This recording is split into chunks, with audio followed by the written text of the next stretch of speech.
How was the Khufu ship transported from its original location to the current site where it is displayed?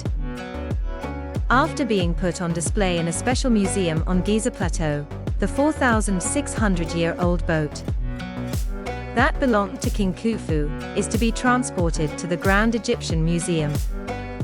Khufu's first boat, known in the media as the Solar Boat, was discovered in May 1954. During an expedition to remove sand from the southern side of the Great Pyramid of King Khufu.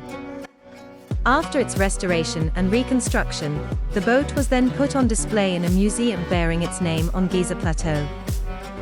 Moving the 42-meter-long and 20-ton boat in one piece was the only suitable solution.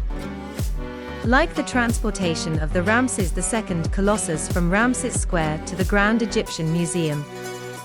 After the approval of the Permanent Committee of the Ancient Egyptian Antiquities.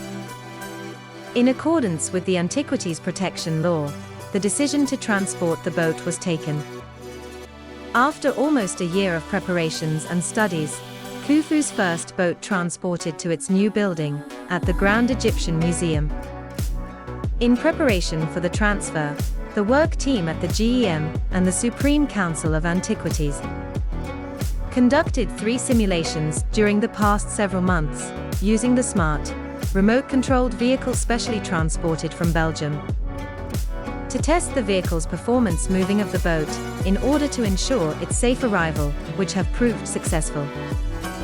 Khufu's first boat was then packed with special scientific foams and put inside an iron cage to protect it during transfer, which taken place over 3 days. Upon its arrival, the boat will be installed inside its permanent location for restoration and will be available for viewing by visitors in the Grand Egyptian Museum.